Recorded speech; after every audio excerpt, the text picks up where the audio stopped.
Normalement, c'est quand même ce que je vais vous présenter en 1 heure et demie. Géobiologue depuis à peu près une trentaine d'années.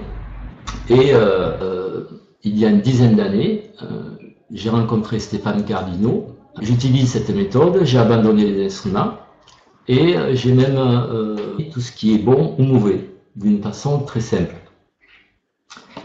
Et en réalité, nous sommes tous clairs-ressentants, dans le sens où si vous allez dans un lieu qui est chargé, vous n'allez pas vous sentir bien. Si vous allez dans un lieu qui est de façon à pouvoir utiliser au mieux votre potentiel de ressenti et de façon à pouvoir, le site d'énergie santé, j'ai vu qu'il y avait de nombreuses conférences qui parlaient de choses invisibles. Cependant, en géobiologie, justement, le travail du géobiologue, c'est du plan astral, parce que là, on pourrait parler d'entités, des choses comme ça. Jusqu'à présent, tous ces phénomènes-là avaient été mesurés dans le cadre de la radiesthésie, avec des appareils de mesure. Aujourd'hui, que je vais vous faire voir comment ça fonctionne et comment vous pouvez y arriver facilement. Je regarde, apparemment ça marche pour la technique. Donc pour moi, augmenter notre ressenti est vital. Et en plus, ça permet d'annuler des fausses croyances. On augmente son discernement et c'est ça qui est nécessaire aujourd'hui. Donc toutes ces mesures, d'autres appareils suffisamment sensibles pour mesurer l'aura et donc pour pouvoir avoir une idée de l'énergie vitale qui nous entoure. Donc on va commencer avec une petite présentation du diaporama. On va changer d'image. Là c'était une image qu'on avait prise à Bali, quand on était en train d'étudier les temples de Bali. Et on voit une amie, Ariane, qui est en train de tester un réseau sacré. Et un professeur d'école aussi. Voilà, et cette amie est formatrice donc, dans mon école de géobiologie. Voilà, donc la deuxième image, c'est sur le corps, les 7 corps. Donc vous le savez sûrement, nous sommes composés de plusieurs corps. Et il y a 3 corps, ben, le corps physique, plus 3 corps que je considère comme être les corps de la personnalité, qui sont les corps qui disparaissent à notre décès, et 3 autres corps spirituels, qui sont des corps qui perdurent à travers le cycle des réincarnations. Donc nous, évidemment, il est intéressant d'avoir cette notion des différents corps. Nous, en clair ressenti, on utilise principalement le corps éthérique pour déterminer les énergies qui nous entourent. Ces énergies, on peut les voir, certaines personnes les voient, mais pas moi. Moi, je ne les vois pas, je les sens. Alors en gros, voilà, j'ai mis quelques représentations sur cette image de différentes visions que l'on pourrait avoir, des champs d'énergie qui peuvent entourer un être humain. Donc en haut à gauche, vous avez la vision d'un clairvoyant, de quelqu'un qui pourrait voir l'aura, on va dire, le plan astral. Donc qui est un aura rempli de couleurs. Moi, si je voyais quelque chose, ce serait plutôt comme l'image de droite, le bonhomme entouré d'un liseré bleu. Ça, c'est le corps éthérique. Et c'est vrai que si je me concentre bien, j'arrive parfois à voir un peu cette chose-là, c'est le corps éthérique. Sinon, on peut aussi le percevoir, comme l'image en bas à gauche, avec des appareils électroniques. Ça, c'est des photos prises avec la caméra GDV du professeur Koroscoff, qui permet d'avoir la vision du champ énergétique d'une personne. On se sert des fois de cette caméra pour faire des soins. Voilà, donc ça donne une approche de ce qu'on peut voir en termes d'énergie. Mais dans le clair ressenti, c'est pas être clairvoyant. Le clair ressenti, c'est être clairsentant, c'est-à-dire qu'avec mes mains, je vais pouvoir sentir les énergies de telle façon que c'est comme si je les touchais en fait. C'est comme si j'avais le sens du toucher à distance. Donc je vais vous expliquer tout ça. On va passer sur une autre image. Donc le clair ressenti, qu'est-ce que c'est exactement? Donc c'est la capacité de percevoir des réalités invisibles par le sens du toucher et les canaux de clair ressenti. Car dans les mains, nous avons des canaux que l'on appelle les canaux de clair ressenti. C'est aussi la capacité d'interpréter les mouvements de nos corps subtils qui s'adaptent aux énergies ambiantes. On va voir que nos corps subtils s'adaptent en fonction de toutes les énergies qu'il y a autour de nous. et que si vous approchez par exemple la main de votre ordinateur, ben, votre champ énergétique va diminuer parce qu'il y a une pollution due à l'ordinateur, etc. Et troisièmement, on pourrait dire que le clair ressenti, c'est un outil de mesure reproductible, quantitative et qualitative. C'est-à-dire qu'on peut faire des mesures vibratoires de différentes choses. On va voir tout à l'heure, on va essayer de mesurer différentes choses. Alors, c'est Jean-Paul qui s'en occupe en tout ça. Bon. Je voulais dire aussi aux auditeurs que si vous voulez poser des questions, vous pouvez les poser en cours de route et puis j'essayerai d'y répondre. Voilà. Alors, je ne sais pas si vous arrivez à charger toutes les images. Il y en a qui disent que c'est super long. J'espère que vous arrivez à voir quand même les images que j'ai fait. Voilà, donc le clair ressenti, voilà en résumé ce que c'est. Et donc, comment on va faire pour sentir tous ensemble? Alors, il y en a qui disent qu'ils n'ont même pas de diaporama, donc je ne sais pas si ça marche, Jean-Paul, j'espère que ça marche là. Sinon... Ah, pour la plupart, on dirait que c'est OK pour les images. Donc, je vais continuer. Je regarde s'il y a des questions. OK. Alors, voilà une image qui est l'image de base pour comprendre qu'est-ce qui se passe avec le clair ressenti. En réalité, notre corps éthérique, on appelle ça aussi le champ d'énergie vitale, est composé de plusieurs couches successives qui se finissent environ à 3 mètres du corps par une couche plus épaisse, qui fait à peu près 7 à 8 cm, qu'on appelle le corps vital. Et entre le corps vital et le corps physique, il y a plusieurs harmoniques. C'est des sous-couches du corps éthérique qui font environ 2 cm d'épaisseur. Le principe qu'avait remarqué Stéphane Cardino il y a une quinzaine d'années quand il a découvert ce principe, c'est que quand on touche quelque chose, un objet qui est très positif, notre champ d'énergie se dilate, et quand on touche un objet négatif, le champ d'énergie se contracte. Et grâce à ce système, on a réalisé un système de mesure.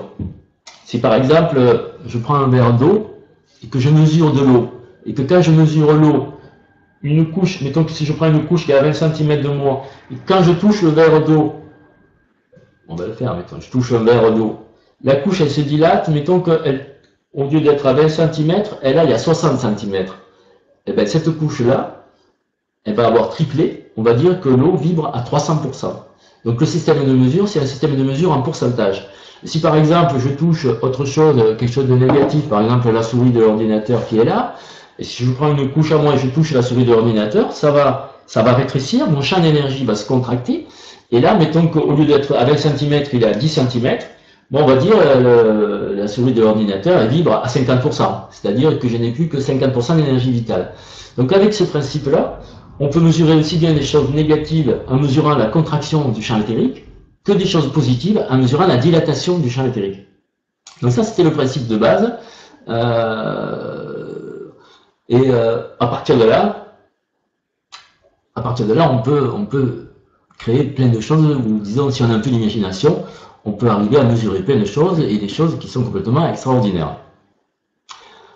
Alors, comment on sent notre propre couche? Eh bien, je vais vous l'expliquer tout à l'heure, parce que tout à l'heure, on va activer un système, les canaux de clair ressenti. Il y a des codes, je vous expliquerai. Ces codes, on va les répéter, on va activer les canaux. Une fois que vous aurez activé ces canaux de clair ressenti, vous allez pouvoir vivre l'expérience de sentir ces choses-là. Pour l'instant, vous pouvez peut-être y arriver. Si vous passez votre main près de votre corps et que vous vous rapprochez, vous allez traverser, bon, moi ici la membrane elle est à 20 cm, elle peut être à 15, comme à 20, 25, 30, ça dépend de l'endroit où vous vous trouvez. Question. Alors, oui, je vois qu'il y a quelqu'un qui... Une question, ça serait peut-être mieux après. Ouais. Voilà, vous pouvez sentir par exemple, quand vous allez, mettons que vous ayez une couche à 15 ou 20 cm, quand vous allez traverser avec votre main, vous allez sentir comme un petit frein et comme un petit picotement, comme un petit champ électrique. Pour certains, ça peut être aussi une chaleur, une vibration, un picotement, ça peut avoir plusieurs On va dire, ça peut être interprété de plusieurs façons. Le principal, c'est de le sentir. Si vous ne le sentez pas encore, c'est normal parce que c'est pas évident au début, il faut s'entraîner. Et puis, c'est préférable de s'entraîner en activant les canaux de clair ressenti. Donc, ce système-là de dilatation de contraction, il arrive à un moment où ça devient automatique et même quand on rentre quelque part, on sent si on se dilate ou si on se contracte, on n'a plus besoin de mettre la main. Par contre, si on veut faire des mesures précises, de mesurer un aliment, un truc, bon là on va mettre la main, on va mesurer précisément. Mais sinon après, ça devient une sensation que l'on intègre et on sent si on est dilaté ou si on est contracté, de la même façon que vous pouvez sentir si vous avez chaud ou si vous avez froid. Quand vous avez chaud ou que vous avez froid, vous n'avez pas besoin d'y croire. Vous avez chaud, c'est une constatation, c'est un ressenti. C'est pour ça que je dis que dans cette technique, il n'y a rien à croire. Soit vous sentez, soit vous ne sentez pas. Bon, si vous... La sensation est-elle flagrante? Non, au début, c'est pas flagrant. Au début, il faut y prendre attention, il faut être concentré, il faut être dans un milieu propice, il faut se préparer. D'ailleurs, on va faire une petite préparation tout à l'heure pour essayer de sentir cela. Il est évident que là, c'est un peu un défi en 1 heure et demie d'essayer de vous faire sentir ça, surtout que nous, dans nos stages, par exemple, on va purifier les élèves, c'est-à-dire toutes les personnes, on va lever les blocages, on va faire en sorte que tout le monde soit centré, et la plupart des gens vont y arriver, c'est-à-dire sur 20 personnes, il va y en avoir 18 qui vont y arriver. Il n'y a pas besoin d'avoir la foi, je dirais, c'est une sensation, c'est pas une croyance. C'est la sensation, c'est une sensation, il n'y a rien à croire, c'est comme quand vous avez mal aux dents, vous dites pas je crois que j'ai mal aux dents. Vous ne faites pas l'hypothèse que vous avez mal aux dents. Vous avez mal aux dents, vous allez soit prendre, je sais pas, un calmant, soit aller voir le dentiste, faire quelque chose. Mais ce n'est plus une croyance, c'est une sensation. Donc, vous pouvez aussi boire de l'eau pour vous aider à ressentir. Mais on va faire des expériences tout à l'heure. Pour l'instant, je vous explique la théorie.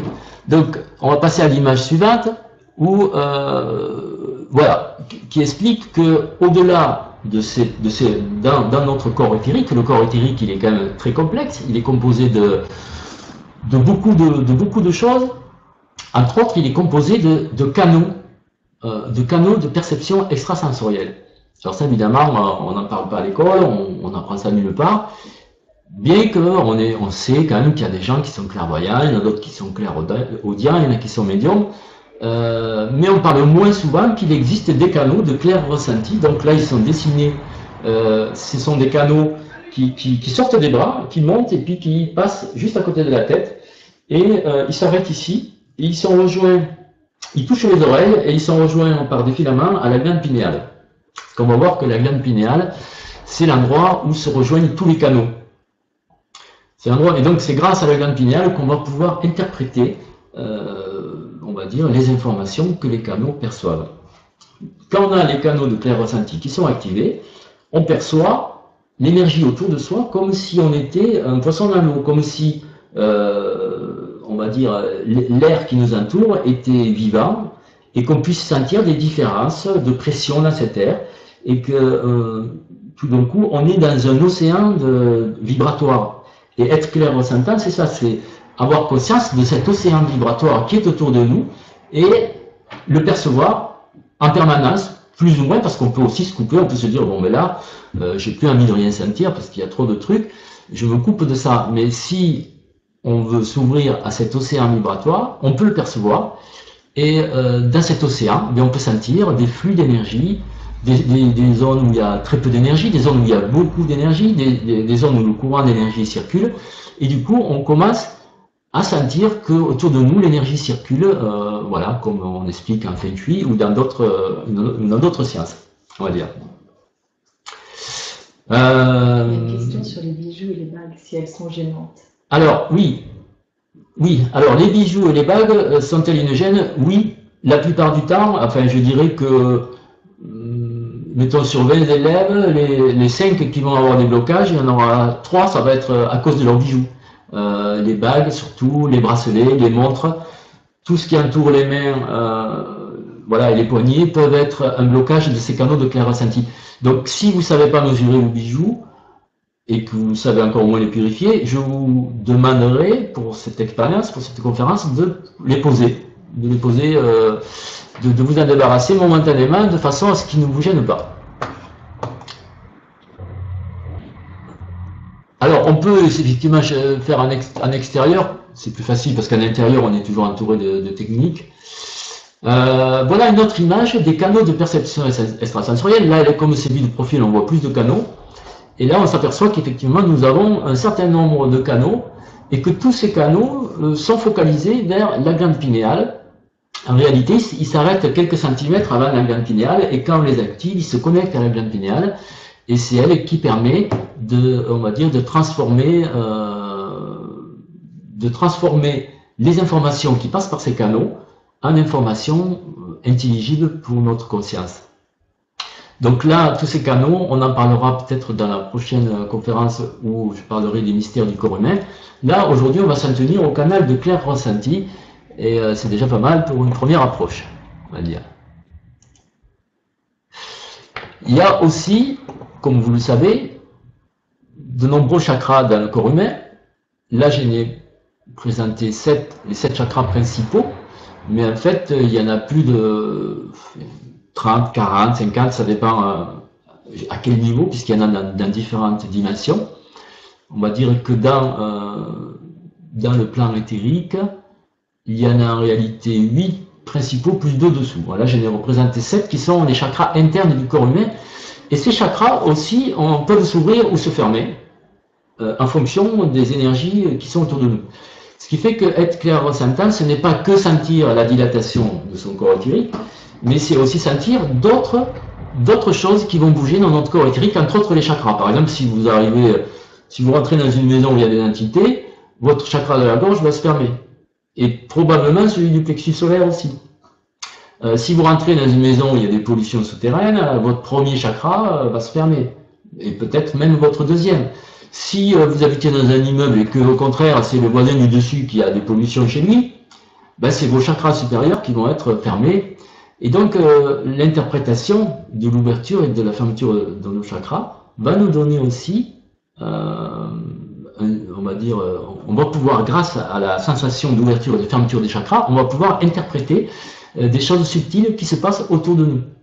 Et là aussi c'est pareil, au bout de quelques années de pratique, vous sentez vos chakras qui s'ouvrent et qui se ferment, vous n'avez plus besoin de mettre la main devant pour sentir s'ils sont ouverts ou fermés. Donc c'est quelque chose qu'on va aussi peut-être expérimenter, on va voir. Peut-être pas aujourd'hui, mais on l'expérimentera. Disons qu'il faut savoir que ça fait partie du clair ressenti que de sentir ces systèmes, ces chakras, qui sont en fait des émetteurs, récepteurs d'énergie. Alors, nous n'avons pas que des chakras internes, nous en avons aussi au-dessus de nous et au-dessous.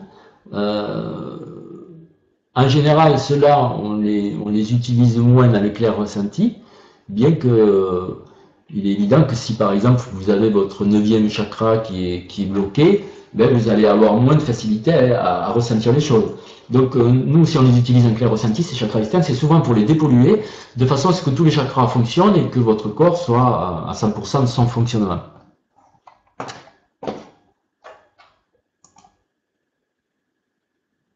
Alors, la première technique, la mesure latérale. Alors, on va faire un petit exemple. Je vais voir comment ça marche. Par exemple, je prends du sel. Alors, je le mets là, je ne sais pas si vous le voyez. Oui, on le voit. Pour faire une mesure, je vais mettre une main, je vais, avec ma main gauche, moi je suis droitier, avec ma main gauche, je vais prendre la couche qui se trouve environ à 20 cm de moi, et je vais, avec l'autre main, on appelle ça prendre la couche référentielle, celle qui va me dire si le sel est positif ou s'il est négatif. Si le sel est négatif, quand je vais le toucher, la couche elle va descendre. Si le sel est positif, la couche elle va gonfler. Donc là, peut-être dire aux gens qui peuvent cliquer sur l'image pour s'agrandir. Voilà, vous pouvez cliquer peut-être sur l'image pour agrandir, pour mieux voir. En tout cas, si j'approche ma main du sel, là je m'aperçois que ma couche va très loin, si loin que je ne peux plus la sentir. C'est-à-dire qu'elle a dépassé la zone que je peux mesurer. C'est-à-dire que ce sel-là est très positif. En fait, ce sel-là, c'est de la fleur de sel de Noirmoutier. J'ai un ami qui travaille qui est salinier et qui m'a donner cette fleur de sel qui est très vibratoire. En réalité, elle vibre à 3000%. Et pour la mesurer, la mesure latérale n'est pas suffisante. La mesure latérale permet de mesurer des valeurs comprises entre, on va dire, 0% et 500%. Pourquoi? Parce que si, mettons, je prends une couche qui est à 20 cm, ben, je ne pourrais pas aller beaucoup plus loin qu'un mètre. Donc, 5 fois 20, 1 mètre, bon, à 500%, je ne vais plus pouvoir mesurer quelque chose qui est à plus de 500%. Donc, si je mesure ce sel avec ma mesure latérale, je m'aperçois que là, je suis saturé, on va dire, là, c'est plus fort que 500%. Par contre, si je change de sel, je prends un autre sel que j'ai acheté tout à l'heure dans un supermarché, pour faire voir la différence. Je prends ma couche, et là, je me branche sur le sel, et là, là, ça diminue, si bien que je dirais que le sel, il vibre à 20-30%. C'est-à-dire que si je prends une couche qui est à 20 cm, quand je teste le sel, il ne me reste plus que 5 cm, 5 ou 6 cm. Ça veut dire que mon énergie vitale s'est réduite. Alors c'est un peu plus difficile à sentir un produit négatif. Pourquoi? Parce que quand vous faites ça, si vous n'exercez pas une pression sur votre couche, vous dites je sens rien, évidemment, parce que la couche s'est rétrécie. Donc il faut exercer une petite pression permanente, et quand vous vous branchez sur le sel, vous vous apercevez que le sel est négatif. Donc pourquoi le sel est négatif? Alors c'est écrit un tout petit, mais on y arrive. Anti-agglomérant E300 et quelques. 4, je crois. Oxyde de magnésium. E555, oui. Iodure de sodium. Enfin, il n'y a pas que du sel. En fait, il y a plein de trucs. On ne sait pas ce que c'est, mais c'est pas bon. C'est pas bon pour la santé. Il y a peut-être même du fluor.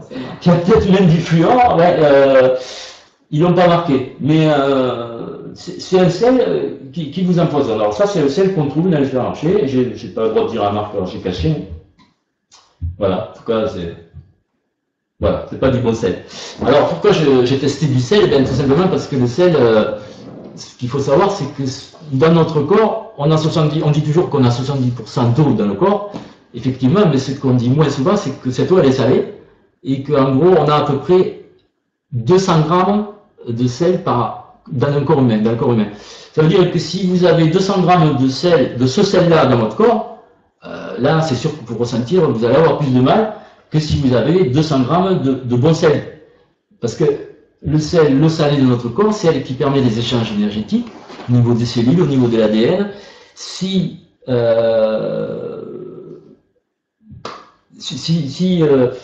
avez du sel, du mauvais sel, on va dire, hein, pour être poli, votre clair ressenti va être moins bon, on va dire. Hein. Donc je vous conseille déjà, en termes d'alimentation, au moins de manger du bon sel et de boire de l'eau pure. Alors je regarde, il y en a qui ont testé des trucs. Alors, il y en a qui veulent que je répète l'exercice, je vous refais voir. Je prends du sel. D'une main, ma main droite qui est posée sur moi. Tu sais, ou autre chose. Hein. La main gauche, elle est en train de chercher la couche de l'énergie vitale. L'harmonique. Elle est là. Okay. Quand j'approche ma main de ce sel, ma couche se dilate. Si j'éloigne ma main du sel, la couche elle revient doucement, tranquillement, à sa position initiale.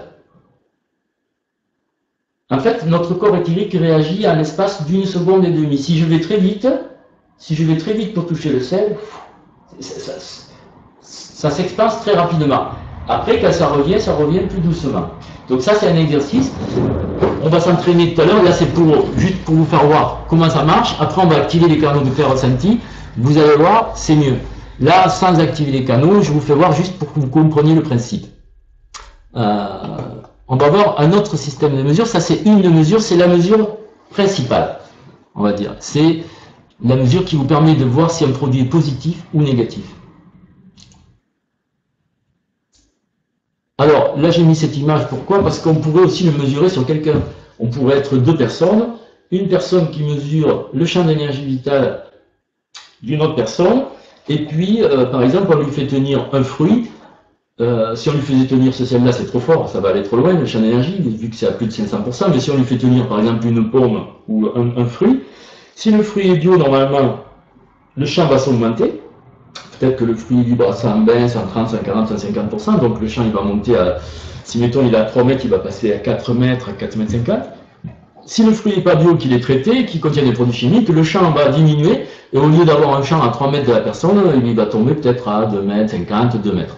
Donc on peut aussi mesurer très précisément comme ça la valeur énergétique d'un produit, mais qui n'est pas très fort, un produit qui va jusqu'à 200% maximum. Parce que sinon après il faut avoir énormément de place. C'est plus dur à mesurer quand le champ est multiplié par 5. C'est aussi quand même une façon de mesurer, et dans ce cas-là on déplie un mètre, on mesure au centimètre près. Il y a quelqu'un qui demande si pour les animaux c'est pareil. Alors pour les animaux, on peut sentir le champ d'énergie vitale d'un animal, de tout être vivant, d'une plante, d'une pierre, tout a un champ d'énergie vitale et un rayonnement, et on peut sentir toutes ces choses-là. Alors, il y a aussi, ça c'était donc la mesure de l'énergie vitale, et maintenant je vais vous donner un autre système de mesure qu'on utilise, c'est la mesure de l'information que contient un produit. L'information, en fait, est détectée par une membrane éthérique verticale qui passe devant vous, qui coupe le corps en deux, côté gauche, côté droite, et qui va jusqu'au bout de votre champ d'énergie vitale. Cette membrane-là, alors bon, elle fait normalement 2 à 3 cm d'épaisseur. Moi, la mienne, elle est un peu plus large, mais c'est parce que c'est pour d'autres raisons. Mais sinon, elle est assez fine. Et cette membrane doit se trouver au centre de votre corps. Si cette membrane est à gauche ou à droite, déjà, il y a un truc qui ne va pas. C'est que soit vous êtes entouré de quelque chose qui vous pollue, ça pourrait être votre ordinateur par exemple, soit vous avez aussi une pollution sur vous. Ça peut arriver. Donc cette membrane, évidemment au début, il faut sentir qu'elle est au milieu. Une fois qu'on sait qu'elle est au milieu, après on va s'en servir pour tester quelque chose. Alors, par exemple, pareil, là je vais retester mon sel. Si je me mets en face du sel, je tiens ma membrane comme ça, je la sens, et je me branche sur le sel, si la membrane ne bouge pas, c'est que le sel il est bien, il est bio, il ne contient pas de produits chimiques. Je prends l'autre sel, le mauvais sel, je refais la même expérience, je touche le sel, ma membrane se décale d'environ, je dirais 15 cm. Ça signifie qu'il y a des produits chimiques. Ça veut dire que l'information contenue dans ce sel-là n'est pas bonne. Et ça, c'est très important la mesure du plan vertical, c'est la mesure du plan informationnel, on va dire. Vous pouvez, grâce à ça, mesurer non seulement les aliments, les boissons, mais vous pouvez mesurer aussi, par exemple, un cristal. Est-ce qu'un cristal est bien orienté? Mais si vous avez un cristal chez vous, vous allez voir qu'en le mesurant avec cette membrane, si vous le tournez, ça va décaler la membrane et vous allez pouvoir orienter votre cristal grâce à ça. Donc la mesure du plan vertical, on va voir, c'est très important aussi. Et ça permet donc de détecter l'information qu'il y a dans un produit. Est-ce que l'information est centrée ou est-ce qu'elle est décentrée? Et donc elle va effectivement nous décentrer et nous amener des mauvaises choses. Il y a une question sur le décalage, qu'il soit à droite ou à gauche, ça crée une différence de l'information. Alors oui, pour revenir sur le décalage par rapport à la question, si effectivement il y a deux sortes de décalage. Si par exemple, quand je teste le sel, ça décale à droite, ça veut dire que c'est une pollution qui se trouve au-dessus de la surface du sol. Mais si par exemple le sel il avait subi une pollution due à des réseaux géobiologiques ou une pollution souterraine, quand je le testerai, il me décalerait à gauche. Alors pour certaines personnes c'est l'inverse. La pollution de surface va être à gauche et la pollution souterraine à droite. Mais dans tous les cas, un décalage d'un côté signifie pollution au-dessus de la surface du sol, décalage de l'autre côté, pollution souterraine. Donc le plan vertical peut indiquer plusieurs choses. Alors quand on est gaucher, les ressentis peuvent être inversés, effectivement, mais comme les polarités des gens ne sont pas identiques, il y en a qui sont polarisés inverses même sans être gauchers, il faut au départ essayer de savoir si pour soi c'est mieux de faire comme ça, ou si c'est mieux de pratiquer dans le sens inverse. Ça dépendra des gens. Moi je sais que pour les droitiers en général, c'est la main gauche qui touche le champ éthérique et c'est la main droite qui va saisir l'objet testé, en gros.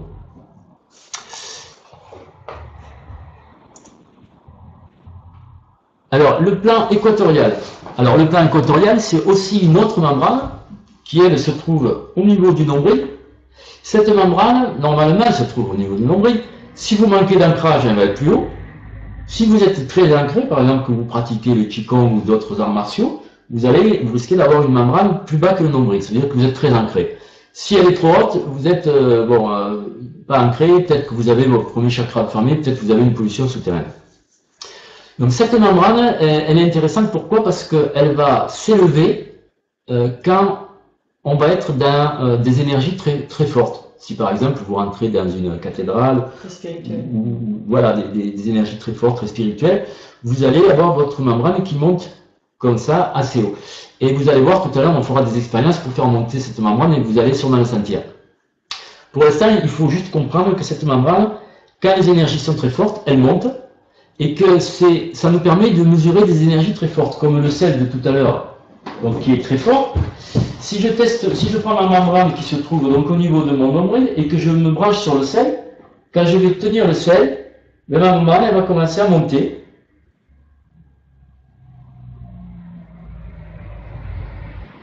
Voilà, là c'est stabilisé ici, ce qui donne une valeur d'environ 3000%.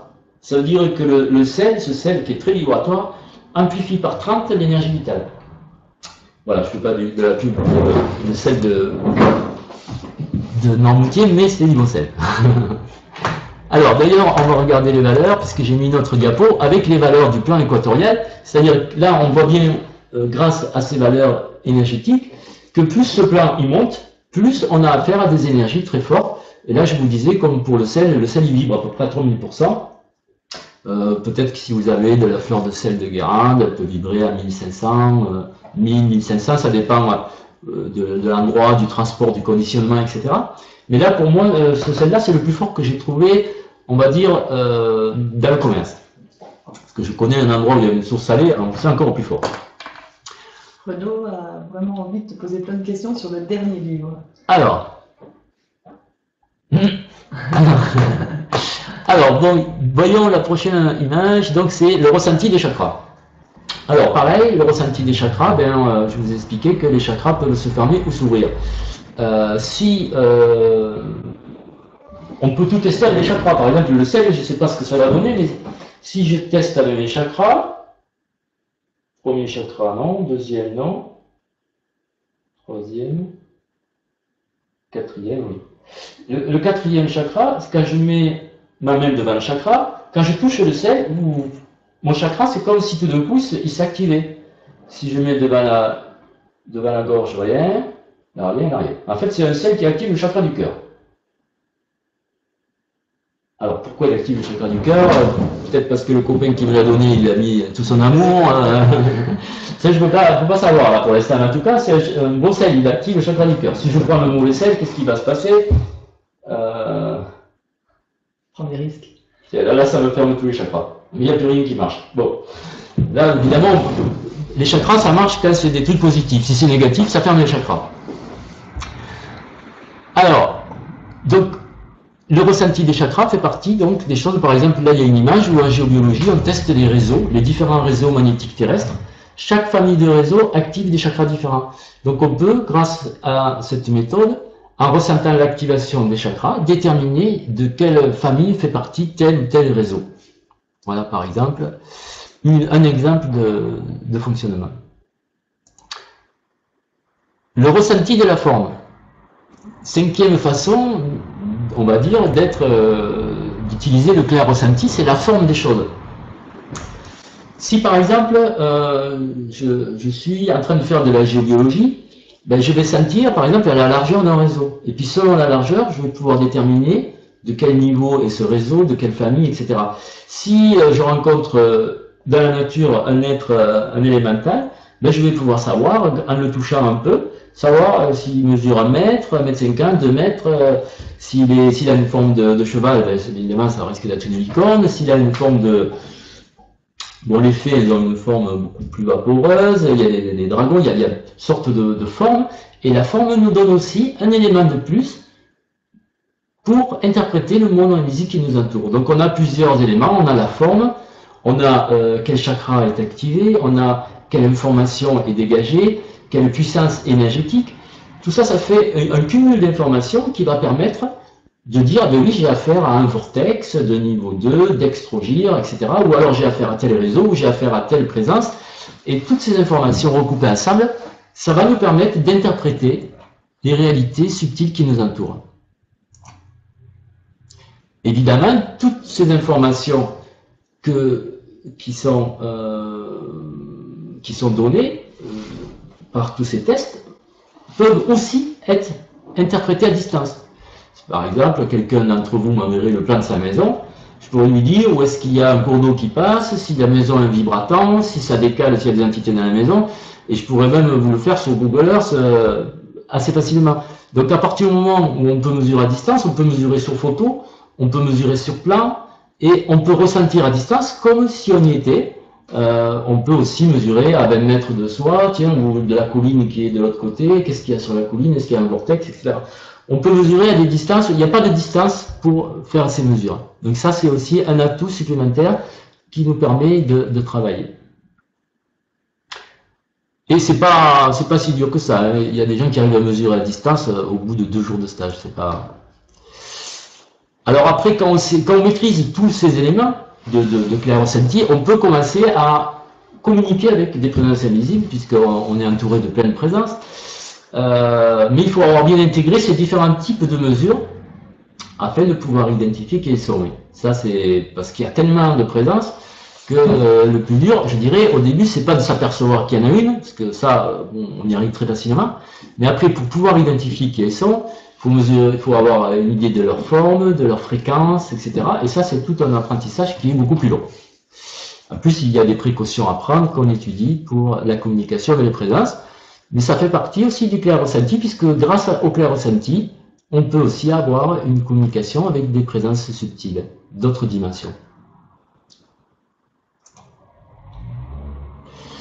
Sinon, il y a un autre moyen de ressenti, on va dire, c'est le feu du cœur. Le feu du cœur, c'est, on va dire, c'est quelque chose comme un vortex qui est au niveau de votre cœur, qui peut être activé par tout le monde, par simple intention. Donc là, on va le faire tous ensemble. Tiens, ça va me faire une première expérience, vraiment. C'est de, vous allez mettre vos mains, une de vos mains ou les deux, devant votre cœur, et vous allez dire 3 fois, je demande l'activation du feu du cœur, tout simplement. Et vous dites, je demande l'activation du feu du cœur au niveau maximum. Et vous allez voir ce qui va se passer. En y mettant conscience aussi. Voilà, on se connecte à son cœur. Donc moi je vais le faire aussi. Donc je vais activer le feu du cœur. Je demande l'activation du feu du cœur au niveau maximum. Activation du feu du cœur au niveau maximum. Feu du cœur au niveau maximum. Alors voilà. Voilà, ça fait comme un champ d'énergie qui sort de la poitrine. Et ce feu du cœur, c'est aussi un moyen de ressenti, car ce feu du cœur, si on l'a souvent activé, ben on va voir que ce feu du cœur peut se fermer parce qu'on pénètre dans une zone pas bonne, parce qu'on s'est approché. Moi, une fois, ça m'est arrivé, j'étais en bateau, j'étais en train de regarder la mer, il y a quelqu'un qui est venu à côté de moi, tac, mon feu du cœur s'est fermé, et après, j'ai testé la personne, elle était négative, elle avait une entité sur elle. Donc, le feu du cœur va nous avertir. Soit il peut se mettre même en alternative, c'est-à-dire il peut commencer à se mettre à fermer, ouvrir, soit il va se fermer parce que vous rentrez dans un champ d'énergie négative, et donc ça peut vous prévenir aussi. Le feu du cœur, c'est aussi un truc super, et là, si vous l'avez activé, ça va nous permettre de commencer vraiment la pratique, puisque le feu du cœur dégage de par lui-même un champ d'énergie d'amour, un beau champ d'énergie. D'ailleurs, quand on active le feu du cœur, ça fait sortir des ailes éthériques qui sont représentées sur le dessin. Le dessin là, il représente exactement ce qui se passe quand vous activez le feu du cœur. Vous avez le 7e chakra qui est très actif, pareil pour le premier chakra, et puis pour vos mains aussi, si vous avez activé le feu du cœur, vous devez sentir que vos mains sont, on va dire, plus fortes en énergie, plus chargées en énergie. Donc ça peut faire aussi de la chaleur dans les mains, ou des petits picotements. Alors, en bas, on me demande si je suis toujours en pleine conscience de mes ressentis. Non, parce qu'il y a des moments où je me coupe volontairement.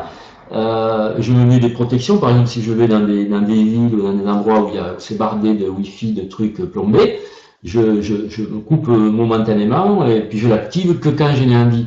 Mais si je suis chez moi à la campagne, dans la nature, bon ben là je laisse tous mes sens ouverts et je sens en permanence effectivement ce qui se passe. Alors, On me demande combien de temps cela peut durer, le feu du cœur. Alors, le feu du cœur peut durer, bon là maintenant vous l'avez activé, ça va durer 10 minutes, un quart d'heure, peut-être 20 minutes, mais sinon, dès que vous connectez votre conscience au niveau du cœur, vous pouvez le maintenir activé. Et d'ailleurs, Einstein, l'Esprit Saint qui nous avait enseigné que le feu du cœur existait, puis comment on pouvait l'activer, nous avait dit, normalement, si vous étiez tout le temps centré dans votre cœur, ce feu serait toujours activé chez vous. Et voilà, idéalement, ça serait d'être toujours avec le cœur ouvert. Et c'est vrai que quand on teste, moi si je veux, par exemple, si je suis dans un pays étranger, que je veux demander un renseignement à quelqu'un dans la rue, je vais tester discrètement les gens, et je vais voir, tiens, mais lui, il a les ailes éthériques qui sont déployées, donc c'est quelqu'un qui est dans son cœur. Ben, j'irai lui poser la question à lui, je vais pas aller poser la question à quelqu'un qui est plombé, voilà. C'est quelque chose qui est... on peut rencontrer des fois dans la rue des gens qui ont le feu du cœur ouvert sans même qu'ils connaissent que ça existe. Ils sont tout le temps connectés à leur cœur et donc ils ont leurs ailes éthériques sorties. Ça c'est assez incroyable, mais ça existe. Un autre moyen de ressenti, moi je l'ai mis un peu, on l'utilise moins, c'est le ressenti par identification. Souvent les thérapeutes font ça à leur insu parce que, mettons, quelqu'un qui fait des soins énergétiques va sentir dans son corps le problème de son patient. Ça s'appelle le ressenti par identification, c'est beaucoup utilisé en chamanisme pour s'identifier aux arbres, pour s'identifier aux pierres, s'identifier à toutes sortes de choses. Donc ça, on l'étudie aussi, ça fait partie du clair ressenti, c'est de sentir ce qui se passe dans l'autre, ce qui se passe dans un arbre, ce qui se passe dans un animal, ce qui se passe autour de nous à travers son propre ressenti. Voilà, c'est un peu direct, je dirais, comme il dit Renaud. Alors, si vous voulez, voilà, je vais vous proposer maintenant de commencer une expérience tous ensemble avec un archange. Mais avant, je vais vous expliquer quand même un petit truc, c'est que on va utiliser des codes d'activation. Donc, ces codes sont des clés numériques et phonétiques permettant au corps de concentrer l'énergie sur un point, un méridien, un chakra, voilà, ou même d'ouvrir un canal de perception extrasensorielle. L'utilisation de ces codes, évidemment, va faciliter votre ressenti.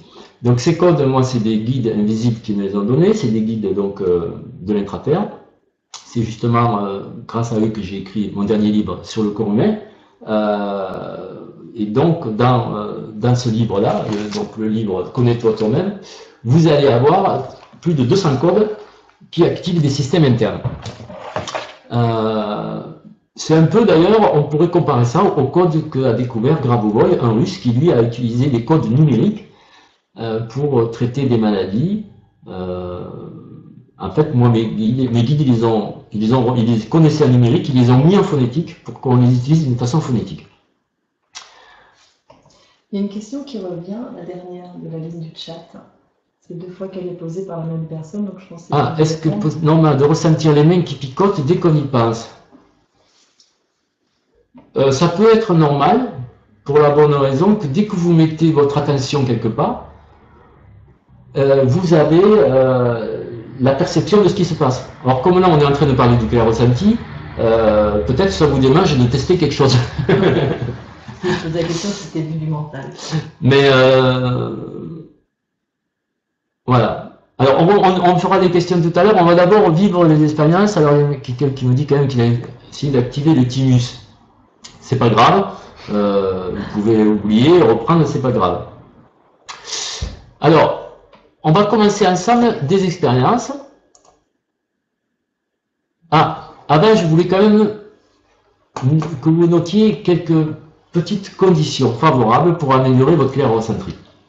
Donc déjà, il faut être centré, il faut être soi-même centré. Si vous avez vos plans qui sont déjà en vrac, de travers, forcément, vous n'allez pas avoir un bon instrument de mesure. L'instrument de mesure étant votre corps, vous devez avoir vos plans qui sont à leur place. Donc il faut contrôler la position de ces plans. Après, comme on l'a dit tout à l'heure, il faut éviter de porter des montres, des bijoux, parce qu'on peut avoir des blocages avec ces objets, ou alors une fois que vous allez être capable de les sentir, vous pourrez les purifier, puis ça ira. Pour s'entraîner, le mieux c'est d'aller dans la nature ou dans un endroit loin de toute pollution. Pour être plus performant, le mieux c'est d'avoir une alimentation équilibrée et plutôt biologique, en buvant de l'eau pure et du sel, et manger du sel pur. Éviter de consommer du fluor, évidemment, parce que ça bloque la glande pinéale, et je vous l'ai dit, c'est le siège de toutes les perceptions. Il faut s'entraîner souvent, donc le mieux c'est de s'entraîner sur la nourriture, puisque tous les jours on en mange, donc c'est facile. On a tous les jours de la nourriture devant soi, on peut s'entraîner, on peut la mesurer. Et même si vous, on va dire, vous n'allez pas faire des mesures dans un supermarché ou dans une coop bio parce que vous avez peur qu'on vous voit, etc. Une fois arrivé chez vous, vous pouvez toujours mesurer. Et puis si les produits sont pas bons, vous les rachetez plus. Puis si les produits sont très bons, vous les rachetez. Mais au moins vous avez une idée. En plus, pour s'entraîner, c'est bien de connaître les codes pour activer les canaux de façon à être performant. Et puis après, je vous ferai voir aussi, on peut pratiquer un petit training énergétique. Je vous en ai préparé un spécial pour cette conférence, petit, mais qui vous permettrait de vous entraîner tous les jours. Donc voilà, il y a quelques conditions favorables pour améliorer le clair ressenti. Vous les retrouverez, elles sont écrites quelque part dans la conférence. Nathalie se demande en grande ville comment elle peut faire. Alors, si vous pouvez déjà commencer à vous entraîner chez vous, même si vous êtes en ville, mais idéalement, c'est vrai que si vous allez dans un parc, vous allez pouvoir vous entraîner avec des arbres. Dans les villes, il y a des parcs, il y a des grands arbres, il y a même des esprits de la nature dans les villes. Voilà. Après, quelle présence peut faire un soin pour augmenter les niveaux vibratoires de la nourriture? Votre présence, vous pouvez augmenter vous-même le niveau vibratoire de la nourriture simplement en la bénissant. Il y a aussi des codes. Il y a un code qui s'appelle Morivia, qui permet de bénir la nourriture et de purifier tout ce qu'elle contient qui est pas bon. Ce code, ça s'écrit M-O-R-I-V-H-Y-A,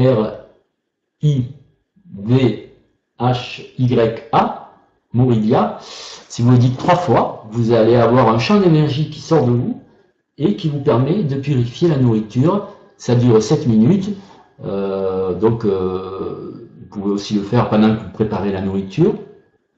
Et donc ça pollue énormément la nourriture. Sinon, vous pouvez aussi faire une bénédiction classique, toutes sortes de bénédictions. On peut augmenter le niveau vibratoire de la nourriture, mais l'idéal c'est quand même de consommer de la nourriture déjà vibratoire, à mesure où vous pouvez en avoir. Alors, on va commencer ensemble les exercices. Voilà, Morivia, c'est très bien écrit. On va commencer ensemble, si vous le voulez, et pour ceux qui le désirent, des exercices pratiques. La purification de la glande pinéale. Je vous ai dit, la glande pinéale, c'est un organe extrêmement important pour être clair-ressentant ou pour développer, quel que soit d'ailleurs les canaux de perception, que vous soyez médium, clairvoyant ou clairaudient, ou télépathe, il est préférable d'avoir sa glande pinéale purifiée. Donc on va faire un exercice avec l'archange Gabriel, qui est un spécialiste de cette purification. Donc il y a 3 présences qui purifient bien la glande pinéale, c'est Metsananda, la déesse Shekinah, ou l'archange Gabriel. Donc c'est lui qui a désiré participer à cette expérience. Et là, ça va vous demander, vous allez vous asseoir tranquillement devant l'image de l'archange Gabriel, et puis je vais mettre une petite musique, et on va faire une méditation avec l'archange Gabriel que je vais appeler, et il va aller chez chacun de vous. Vous savez évidemment que les archanges peuvent avoir des milliers d'émanations simultanément, donc l'archange va aller chez chacun de vous, et pour tous ceux qui le demanderont, il va venir purifier la glande pinéale. Et il va se passer quelque chose d'assez surprenant, dont je parlerai tout à l'heure. Vous allez voir, donc ça va durer quelques minutes, pendant lesquelles je vais faire une pause, je vais mettre de la musique, vous restez à méditer quelques minutes devant l'archange Gabriel. Je vais l'appeler l'archange Gabriel. Voilà. Donc je vais demander si l'archange est prêt. Oui, lui il est prêt. Donc je vais vous demander à tous les auditeurs de faire quelques minutes de méditation en compagnie de l'archange Gabriel, et vous lui demandez qu'il vous purifie la glande pinéale de toutes les mémoires négatives que vous avez eues dans cette vie ou dans d'autres, et vous allez voir ce qui va se passer. Voilà, à tout à l'heure.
Alors voilà, normalement, alors.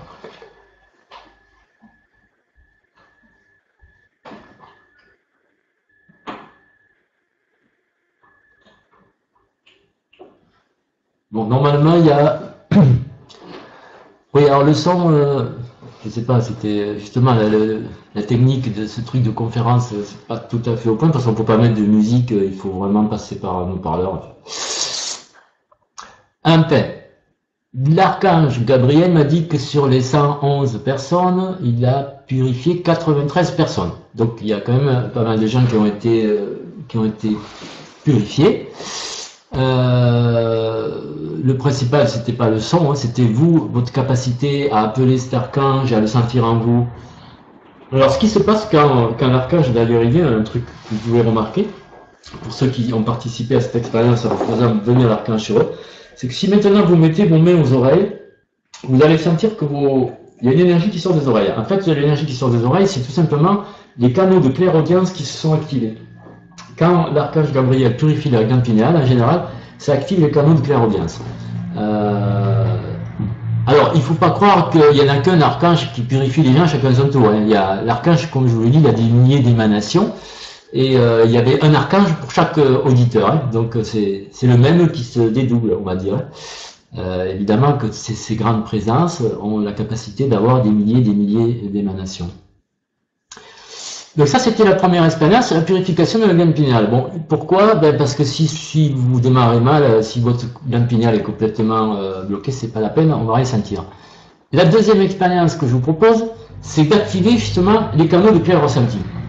Alors comment on va faire? C'est facile. On va déjà, si on positionne ses mains l'une en face de l'autre, on va sentir que, en gros, à 20 cm, 20-30 cm, on sent comme un frein. En fait, c'est le champ d'énergie vitale de chaque main qui touche, c'est les canaux des mains qui se touchent. Et si vous dites 3 fois le code d'activation litmé qui est écrit sur l'écran, vous dites 3 fois à haute voix, vous allez sentir que vos canaux s'activent. Donc, il suffit de dire 3 fois litmé, litmé, litmé. Hop, ça s'active et là vous allez voir, c'est comme si l'énergie qui sortait de vos mains devenait plus grande. C'est vos canaux qui se sont activés. Ces canaux-là restent actifs pendant 33 minutes pour la plupart des gens parce qu'à l'intérieur de nous, on a des codifications dans notre ADN que si on active tel truc avec tel code, ça dure tant de temps et c'est pour tout le monde pareil. Quelle que soit votre origine, voilà. Donc là, si vous avez fait ça, normalement, vous devez sentir qu'il y a un flux d'énergie qui sort de vos mains. C'est comme si vous alliez allumer la lumière, on va dire. Hein. Comme sur la photo, là. Tout d'un coup, il y a un truc qui est sorti. Alors, je ne sais pas si Renaud, il a senti quelque chose, puisqu'il n'arrête pas de parler, mais il peut... il faut... Voilà, donc il y en a qui ont plus chaud. Ok, super, donc vous voyez, ça réchauffe en plus. On en a besoin, hein, parce que là, il ne fait pas très chaud au mois d'août. Donc ça, c'est l'activation des canaux nucléaires ressentis. Grâce à ça, on va pouvoir faire d'autres expériences maintenant. Ça, c'était juste le départ. La seconde expérience, ou la troisième, que je vous propose, c'est l'activation de la glande pinéale. Parce que ce que je ne vous l'ai pas dit, c'est que la glande pinéale s'active. En fait, toutes les glandes de notre corps s'activent, mais il y a 3 glandes, la glande pinéale, le thymus et la glande pituitaire, qui elles ont 3 niveaux d'activation. La glande pinéale, là, je vais vous demander de l'activer, ça va être une autre expérience de ressenti, au premier niveau. Alors pour l'activer au premier niveau, c'est bien simple, il faut dire 3 fois le mot d'activation, mais pour sentir vraiment ce qui se passe, et si vraiment ça va s'activer, je vous conseille de mettre les mains autour de votre tête. Si vous mettez les mains comme ça, autour de votre tête, et que vous dites 3 fois Uxnoué, Uxnoué, Uxnoué, hop, et là, vous allez sentir qu'il y a une dilatation, c'est votre glande pinéale qui s'est activée. Donc, je vous laisse une minute pour faire cette expérience.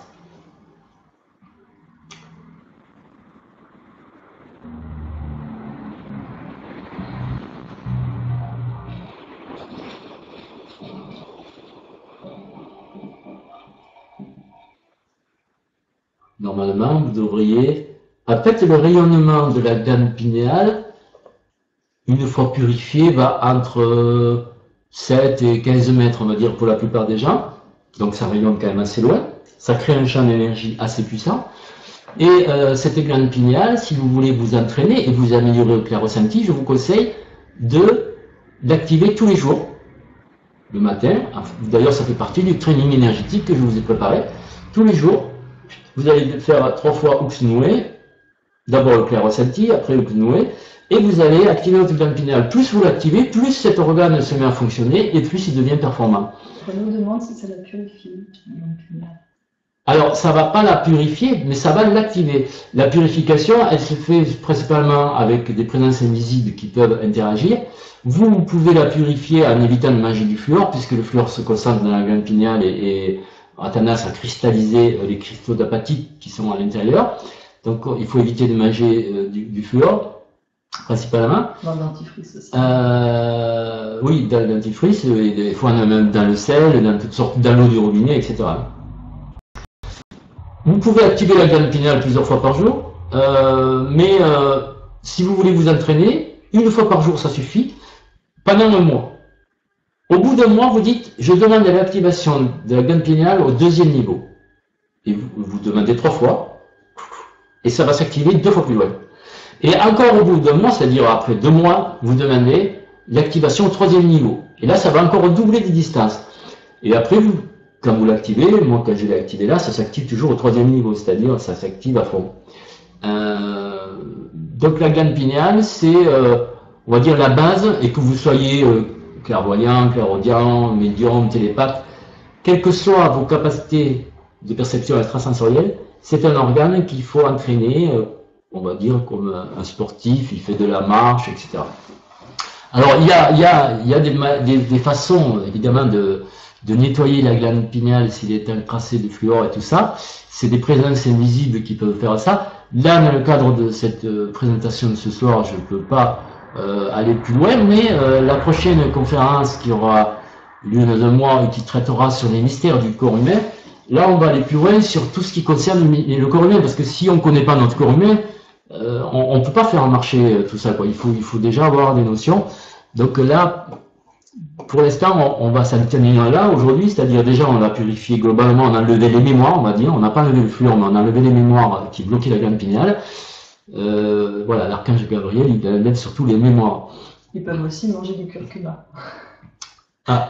Contre le fluor. Alors, il paraît qu'on peut manger même du curcuma, alors ça je ne savais pas. Donc ça c'était une petite expérience pour que votre glande pinéale soit encore mieux. Et puis, on va maintenant faire une autre expérience pour laquelle il va falloir vous placer debout. Alors moi si je me mets debout, ça ne va pas aller, vous n'allez plus me voir. C'est pas grave, je vais rester comme ça. Donc dans cette expérience, l'expérience suivante va être d'essayer. Alors, je ne vous dis pas que vous allez sentir toutes les expériences que je propose, même si vous en sentez que une sur 2 ou une sur 3, c'est déjà pas mal pour un début. Donc l'expérience que je vous propose, c'est de ressentir la dilatation du corps éthérique, donc du champ d'énergie vitale. Pour cela, nous allons activer des codes spécifiques que mon guide m'a proposé quand j'ai préparé cette conférence.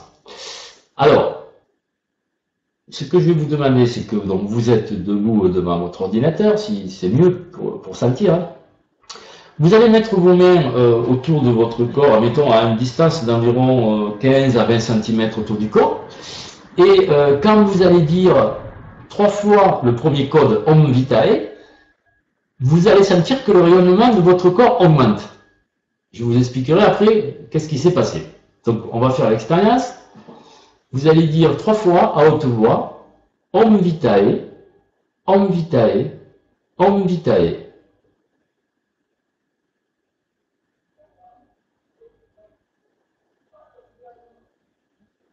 Et là,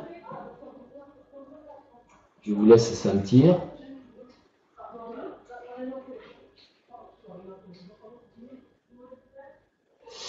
Je vous laisse sentir. Normalement, vous devez avoir perçu un rayonnement qui s'est amplifié. Le rayonnement de votre corps s'est amplifié. Alors, qu'est-ce qu'on a fait? En activant ce code-là, on a activé l'organe de la peau.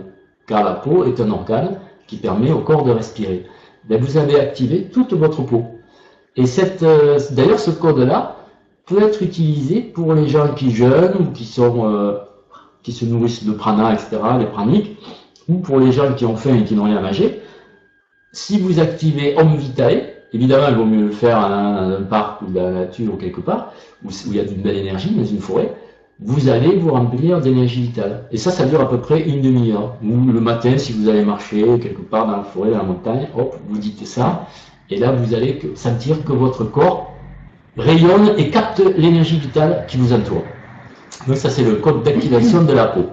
Alors, il y en a un qui me demande...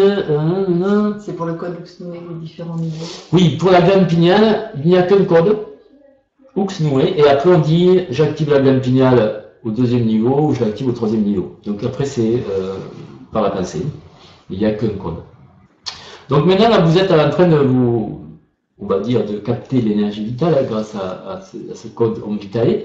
Mais on va, pour ceux qui n'ont pas bien senti que votre rayonnement, certains d'entre vous, comme ils ne sont pas habitués, vous allez vous dire, tiens, est-ce que je sens vraiment quelque chose et tout ça.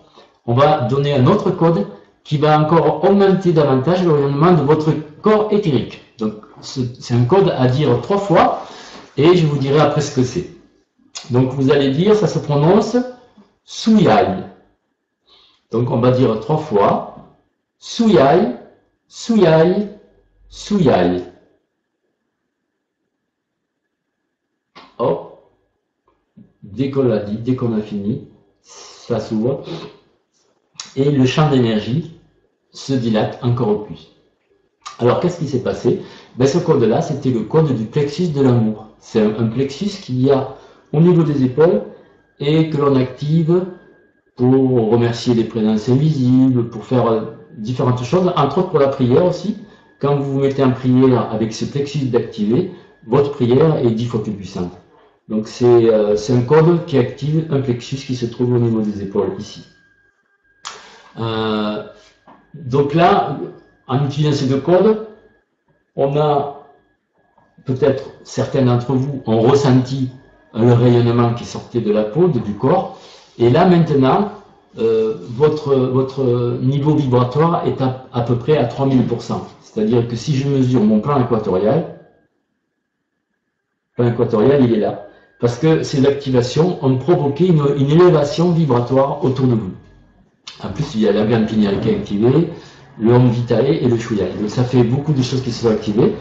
Et voilà, on aurait pu activer la Merkaba, hein, comme il y en a un qui le dit, ou le Taurus, ça aurait fait la même chose. On aurait senti la dilatation donc, du champ d'énergie vitale. Alors, maintenant qu'on est à 3000%, qu'est-ce qu'on va faire? Eh bien, on va redescendre. En fait, redescendre, c'est que on va faire une expérience maintenant du ressenti du plan équatorial. Alors, le plan équatorial, comme là, on vient d'activer des systèmes, je pense que votre plan équatorial, il est plutôt en haut. C'est-à-dire, il est quand même assez haut. Si vous, alors là, pour le sentir, c'est pareil, le plan équatorial, il faut passer avec les deux mains, pas trop près du corps, mais plutôt assez écarté. Et si vous passez avec vos mains comme ça, moi personnellement, voilà, je le sens ici. Donc ça veut dire qu'on est environ à 3000%. C'est normal, on a activé des systèmes qui ont tendance à faire monter le plan équatorial. C'est comme si on avait créé un champ vibratoire autour de soi. Mais on va travailler un peu sur le plan équatorial pour le sentir. On va revenir avec la diapo précédente. On va activer un code qui est le code d'activation d'un chakra secondaire qui se trouve au genou. Si vous le dites 3 fois, ça va augmenter votre ancrage. Et là, normalement, le plan équatorial va redescendre. On va voir ce qui va se passer. Donc le code, c'est Tuv-At. Vous avez vu qu'il y a un petit accent circonflexe sur le U, ça se prononce OU. Donc si je dis 3 fois Tuv-At, Tuv-At, Tuv-At. Bon, là il se passe quelque chose. Si j'approche les mêmes de mes genoux, d'ailleurs je sens que au niveau des genoux, ça s'est activé. Si je regarde qu'est-ce qui s'est passé avec mon plan équatorial, je cherche. Il est redescendu. Il n'est pas redescendu aussi bas que je le supposais. Normalement, si vous dites ce code sans avoir rien activé avant, ou uniquement le canal de clair ressenti, votre plan équatorial devrait se positionner comme sur le schéma, environ à mi-cuisse. Mais là, comme on a activé la peau, on a activé le plexus de l'amour, on a activé la glande pinéale, du coup, le plan équatorial, il ne redescend pas autant que prévu. Là, pour moi, il est redescendu au niveau du nombril. Je ne sais pas si pour vous, s'il y en a qui le perçoivent, dites-moi. Ouais, idéalement au-dessus du nombril. Ah oui, il y en a qui le sentent. Ou au niveau des hanches, voilà. Donc, il est redescendu puisqu'on a activé donc le chakra des genoux. Et là, les expériences ne sont pas finies. On va remonter là. Là, je vous fais travailler un peu là. Alors, vous allez voir, vous allez être fatigué ce soir, puisque là, monter, descendre, tout ça. Là, on va activer un autre code pour activer le 10e chakra. Donc, c'est un chakra qui se trouve 7 mètres au-dessus de nous. Ce code-là, vous allez dire 3 fois le mot Otmi. Otmi, Otmi, Otmi. Hop, ça s'active là-haut. Alors normalement, ouais, mais là, voilà, moi je vais par là aussi, un peu au-dessus des yeux. Voilà, c'est parce qu'il bon, il faut dire qu'il y a un archange dans la pièce, il y a du monde. Ça peut arriver que ça monte plus haut, mais... Jean-Paul, il dit qu'on a le temps. Ah, pas de problème pour le temps. Bon, super. Donc, C'est bon. donc là, voilà. On est au plafond, on est scotché au plafond, on a le plan équatorial là, donc on a un taux vibratoire assez important. On va continuer les expériences en faisant quelque chose. On va appeler notre ange gardien. Parce que l'ange gardien, c'est intéressant de le connaître, et c'est l'ange gardien, si vous l'appelez et que vous lui demandez de venir devant vous, vous allez voir qu'il va se passer quelque chose, mais il va venir pour de bon et il va venir devant vous. Donc vous allez demander à votre ange gardien, par télépathie ou à haute voix, comme vous voulez, vous demandez à votre ange gardien de se présenter devant vous. Est-ce que mon ange gardien peut se mettre devant moi, juste un mètre devant moi? Donc vous l'appelez par télépathie, et on va voir ce qui va se passer. Normalement, votre ange gardien va se présenter devant vous. Je vous laisse donc quelques secondes pour l'appeler.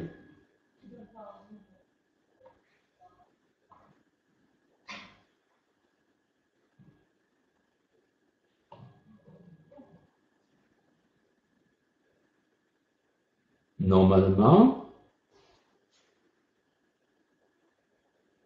vous pouvez aussi le toucher, hein. Ils sont pas contre, on va dire. Si vous l'avez appelé devant vous, il s'est manifesté. Quasiment tout le monde a un ange gardien. Si vous n'en avez pas, il y a des raisons. Mais je veux dire, la plupart des gens en ont. Si votre ange gardien s'est manifesté devant vous, vous pouvez le savoir comment? Déjà parce que votre plan équatorial, il a dû monter encore plus haut. Parce que tout à l'heure, on avait le plan équatorial au niveau des yeux, mais maintenant il est là-haut. Vous pouvez peut-être sentir, alors là on ne voit pas dans l'image vu que je suis... Alors attendez, voilà, maintenant, pour moi il est là. C'est-à-dire il est au moins, on va dire 30 cm au-dessus de la tête. Ça signifie qu'il y a une raison extérieure qui m'a fait monter en vibration. Donc bon, si c'est pas un ange gardien, moi c'est peut-être un archange, mais il y a quelqu'un qui est venu. Il s'est passé un truc, j'ai rien activé, et tout d'un coup je passe de là à là. Donc il y a bien un truc qui est venu. Et en fait, ce truc, ça s'appelle votre ange gardien. Et votre ange gardien, lui, se manifeste comme une colonne de lumière ou d'énergie qui va faire un diamètre de 70 cm environ, et qui va faire une hauteur de 7-8 mètres. Ça dépend de quel genre d'ange gardien vous avez.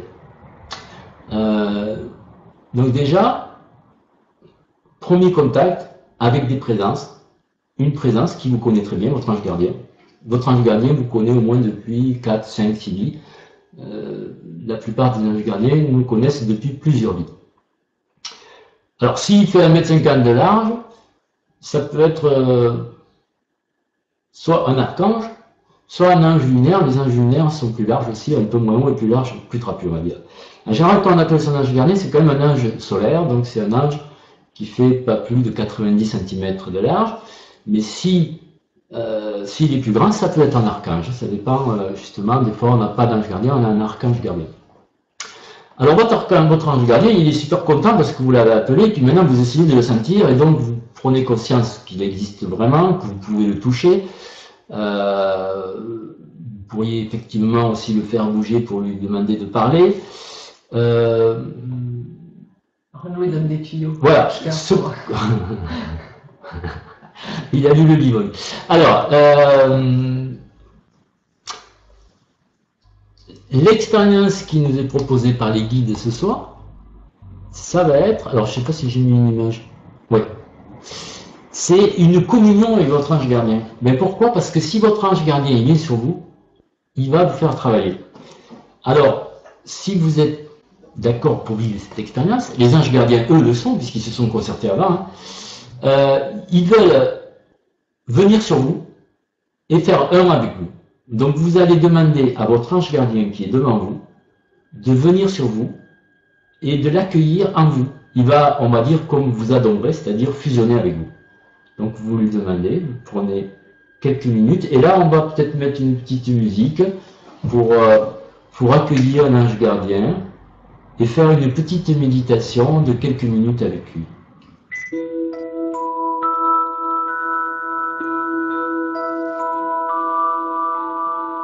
Voilà, je vous invite à faire un avec votre ange gardien.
Alors, est-ce qu'il y a une différence entre le soi divin et l'ange gardien? Je ne sais pas ce que vous appelez le soi divin, mais tout dépend des mots que l'on emploie. Je pense qu'il y a une différence, oui. Moi, je pense que ce que vous appelez votre soi divin, c'est votre esprit. Et l'ange gardien, il est différent. C'est quelqu'un d'extérieur à vous. Il faudrait définir exactement ce qu'on appelle par soi divin. En tout cas, ça fait du bien d'avoir cette présence qui vient sur soi. Alors la surprise, c'est que l'ange gardien va rester une semaine sur vous. Et c'est ce qu'ils m'ont dit. Ils m'ont dit, les anges gardiens vont rester une semaine. Je pense pas qu'ils aient le droit de rester plus longtemps. De chaque fois qu'il se passe des expériences pareilles, ils restent qu'une semaine. Je demandais à l'archange Métatron, il m'a dit non, c'est une semaine, apparemment c'est la limite, après ils ont autre chose à faire ou ils n'ont pas le droit de rester plus longtemps. En tout cas, ils vont rester tous, pour tous les auditeurs là, qui ont appelé les anges gardiens, ils vont rester une semaine sur vous,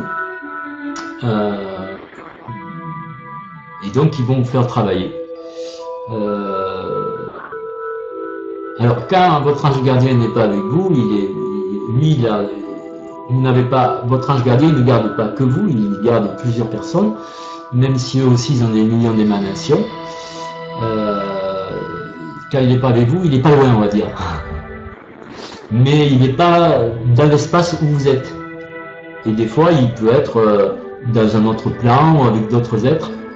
Il n'est pas en permanence avec vous, mais quand on l'appelle, il est toujours là. Quand on l'appelle, il vient. Et là, il a décidé de passer des vacances avec vous, entre guillemets. Il s'est dit, c'est le mois d'août, on va passer les vacances. Et donc, vous avez cet ange gardien maintenant avec vous, je suis content pour vous, et vous allez voir que ça va vous aider à sentir. Ouais. Je sais pas, la question là, comment tu prononces O? Ben O. 0. 0 ou O? Alors voilà, une fois que vous avez votre ange gardien sur vous, en fait, du coup, oui, c'est vrai, ça rend un peu hilarant, on a envie de se marrer et tout, c'est génial. C'est sur le mot slogie que Renaud voudrait savoir le O. Quoi? Renaud, il pose la question sur le mot slogie. El-Soji, le code.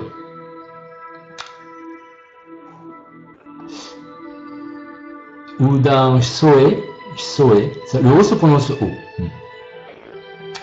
Alors si vous avez mal à l'arrière du crâne, c'est qu'il y a peut-être un truc, c'est que votre ange gardien est en train de vous purifier. D'ailleurs, vous pouvez lui demander, maintenant que vous avez l'ange gardien sur vous, est-ce que tu peux me purifier des petites choses qui me gênent et qui parasitent mon clair ressenti, surtout si vous avez votre plan légèrement à l'ouest, ou à droite ou à gauche, vous demandez à l'ange gardien de vous purifier, peut-être qu'il va pouvoir le faire. Et s'il ne peut pas le faire, vous pouvez lui demander aussi, est-ce que tu connais une présence qui pourrait faire ce travail de purification que toi tu as du mal à faire. Donc ça c'est un truc. Du coup l'ange gardien il peut vous faire vous aider dans plein de domaines. Et ça bon, ça serait un autre sujet. Là on est en train d'étudier le clair ressenti, donc on va continuer, mais avec l'ange gardien maintenant. On va continuer parce que on va essayer de sentir le plan vertical. Donc le plan vertical, je vous en ai parlé tout à l'heure. Normalement il doit se trouver au centre de votre corps. Bon, surtout avec l'ange gardien qui est sur vous, si vous étiez un peu décentré, je pense qu'il vous a rectifié et il vous a réaligné, on va dire. Quand on vérifie le plan vertical, on ne le vérifie pas qu'au milieu, parce que s'il est en diagonale, on ne va pas s'en apercevoir. Donc il faut le vérifier en haut et puis en bas au niveau des genoux pour voir qu'il est bien droit. Ce plan vertical, donc pour le sentir, vous devez passer avec une main jusqu'à que vous sentiez quelque chose qui résiste, et si vous le faites avec l'autre main, vous ne mettez pas la main en face, vous la mettez ici, parce que si vous mettez les mains en face, les deux mains vont se contrarier, on va dire. Si vous voulez sentir l'épaisseur, alors maintenant que vous avez un ange gardien, l'épaisseur est peut-être un peu plus forte, puisque plus on a d'être sur nous, plus le plan il s'épaissit, on va dire.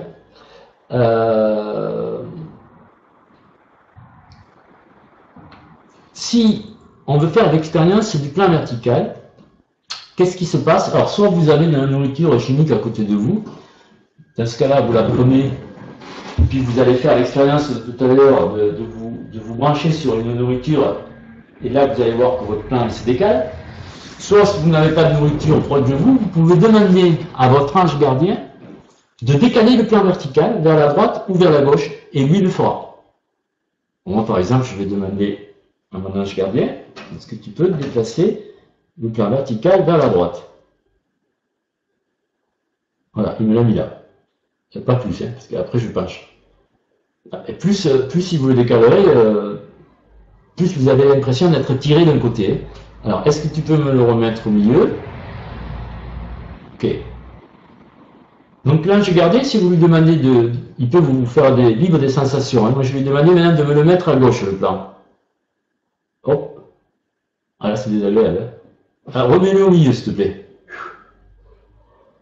Et là, si vous lui demandez d'aller à droite ou à gauche, vous allez voir que votre plan va se balader d'un côté ou de l'autre. Et quand le plan il bouge, ça ferme les chakras, on a l'impression d'étouffer, c'est très agréable. Mais des fois, pour sentir, il faut passer par là, c'est-à-dire sentir aussi des choses négatives pour pouvoir sentir aussi le positif. Donc là, je vous fais vivre un peu cette expérience du plan vertical pour que vous puissiez la mémoriser dans vos cellules, on va dire.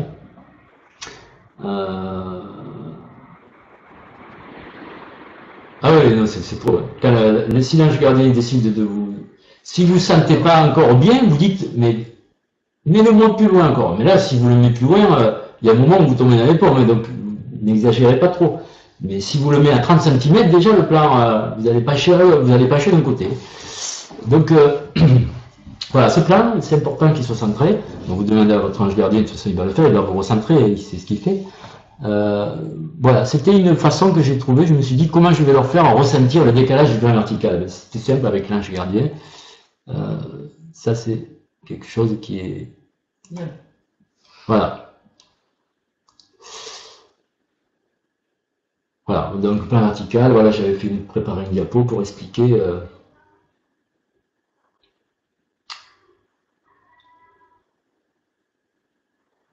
Alors, le plan vertical, il n'est pas à 3000%. Hein. Je pense que tout le monde n'a pas bien compris. Le plan c'est vous qui êtes à 3000%. Le plan vertical, lui, normalement, il est centré. Si vous avez votre ange gardien, il vous l'a peut-être mis à droite ou à gauche pour vous faire voir que ça pouvait bouger. Vous n'allez pas rester une semaine à 3000%. Bien que, si vous allez rester une semaine à 3000%, parce que même si ça se désactive, tous les systèmes internes qu'on a activés vont se désactiver, l'ange gardien va rester sur vous. Et donc, vous allez rester un peu, oui, à 3000, 3500%. Donc, ne vous inquiétez pas si pendant une semaine, vous avez le plan équatorial un peu haut. C'est normal, tant que l'ange gardien reste avec vous. Ceci dit, ce qui se passe au bout d'un moment, c'est que le corps s'habitue à la présence d'un ange gardien, et progressivement, vous allez peut-être pouvoir vous recentrer, vous réancrer, mais avec l'ange gardien, ou alors vous allez dire à votre ange gardien, est-ce que tu peux faire en sorte que mon plan équatorial soit au niveau du nombril de façon à ce que je puisse mesurer des tas de choses, quoi. Donc le plan équatorial, en attendant, vous aurez beau que votre plexus de l'amour se désactive, que votre glande pinéale se désactive, la peau va se désactiver, tout va se désactiver dans quelques minutes, mais votre ange gardien étant là, vous allez toujours avoir votre plan équatorial assez haut, ce qui est une façon de voir qu'il est toujours là. Si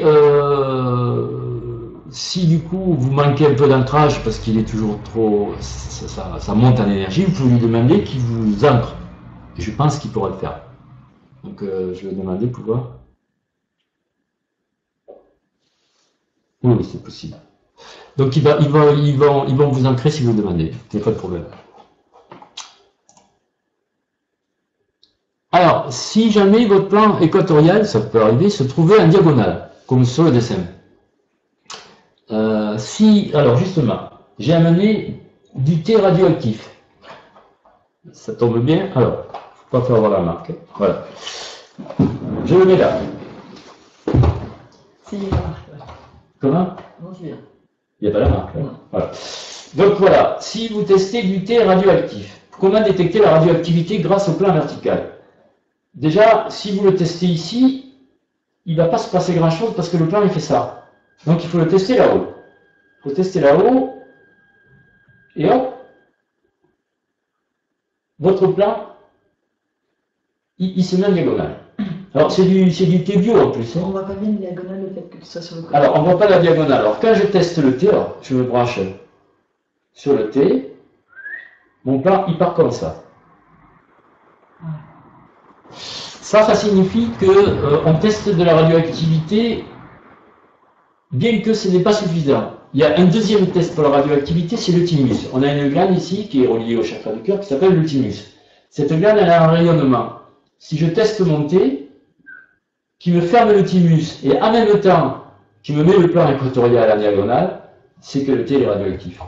Et nous nous sommes aperçus récemment, moi et un certain nombre de mes amis géobiologues, qu'il y a un certain nombre de produits qui circulent sur le marché qui sont radioactifs. Voilà. Donc, il y a ce thé-là, mais on a remarqué beaucoup de thés qui venaient d'Asie. Celui-là aussi. Celui-là, il est pas mal. Et celui-là, ouais. Celui-là, je l'ai acheté à la Coop Bio en plus. Ben, celui-là, je l'ai acheté dans le supermarché, mais bon, c'est pareil. C'est tous les deux des thés bio, mais ils sont quand même radioactifs. Donc, il faut savoir que la radioactivité, ils la mesurent peut-être pas, les organismes qui sont chargés de vérifier si c'est bio. Et là, d'après moi, ces deux thés-là sont radioactifs. Et il y a de plus en plus de choses qui sont radioactives à notre issue. Est-ce que c'est uniquement Fukushima? Peut-être. Il y a peut-être aussi d'autres centrales en Chine qui ont pété, on ne l'a pas dit en fait. En tout cas, je vous conseille de vérifier, maintenant que vous avez une petite initiation au clair ressenti, de vérifier si jamais des aliments, vous mettez le plan en diagonale, vérifiez en plus votre thymus, s'il se désactive quand vous testez l'aliment, c'est qu'il y a beaucoup de chances que cet aliment contienne de la radioactivité. Et si c'est de l'iode radioactif, ça va fermer la thyroïde. Si c'est plutôt donc du plutonium, des rayons gamma, ça va fermer le thymus. Donc voilà, ça c'est aussi un truc qu'on peut détecter avec le clair ressenti, et à l'heure actuelle, je pense que c'est quand même bien.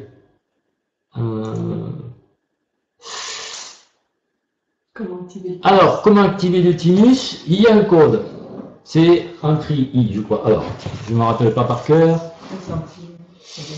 On peut l'activer le thymus, oui, je crois que c'est un tri-I, mais on va vous le dire exactement.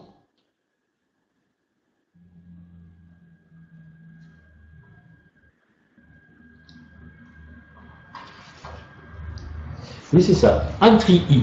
Donc, si vous dites, tiens, vous pouvez faire cette expérience, vous mettez la main devant le thymus, vous dites 3 fois un tri-I, un tri-I, un tri-I. Hop, vous allez sentir qu'il y a une énergie qui sort. Mais pour sentir la radioactivité, il n'a pas besoin d'être activé en fait. Donc pour sentir la radioactivité, vous n'avez pas besoin de l'activer, mais quand même, là maintenant qu'il est activé, je vais faire l'expérience. Il se désactive de suite si je touche le T. Donc dès que je me branche sur le T, il se ferme, même s'il est activé. Ce qui est encore plus facile pour vous pour tester, si vous n'avez pas l'habitude donc de tester des choses subtiles comme ça. Vous dites 3 fois un tri pour bien sentir votre thymus.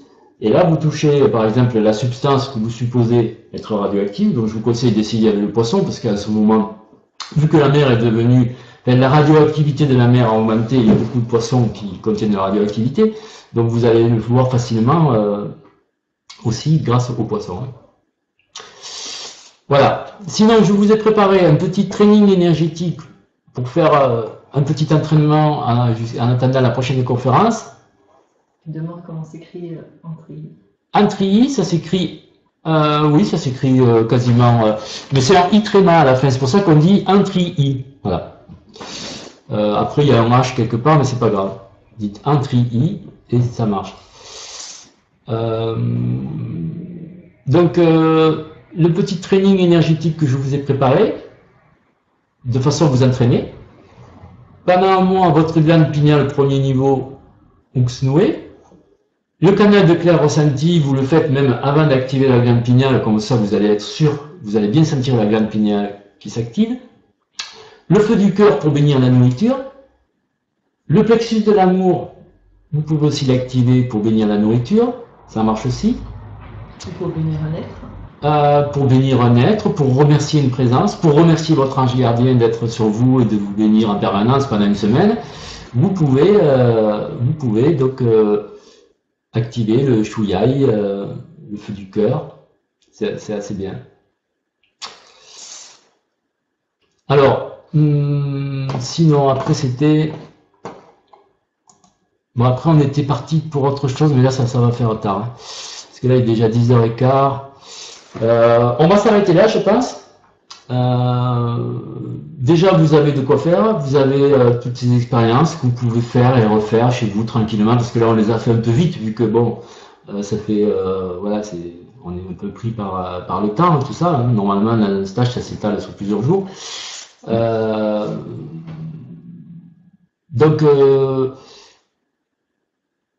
je vous invite à continuer à travers ces différentes expériences. J'avais préparé une image finale, on va voir, parce que j'avais préparé un peu autre chose, mais là, tout le reste, je vous le ferai voir la prochaine fois. L'image finale, c'était ça. C'était juste des petits conseils. Ne croyez en rien sans l'avoir expérimenté.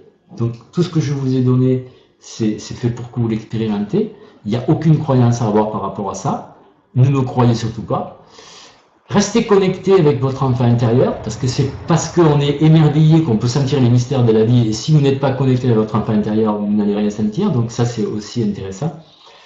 Et puis, ouvrez-vous à votre propre mystère, et aux présences bienveillantes qui sont maintenant sur vous, près de vous, à cet instant.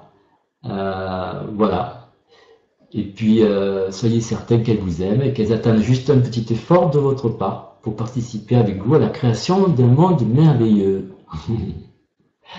Voilà, soyez bénis tous, profitez bien de votre ange gardien, peut-être beaucoup d'exercices, et puis peut-être on se revoit dans un mois ou un peu plus pour d'autres expériences sur le corps humain. À tout bientôt, je vous aime, à bientôt.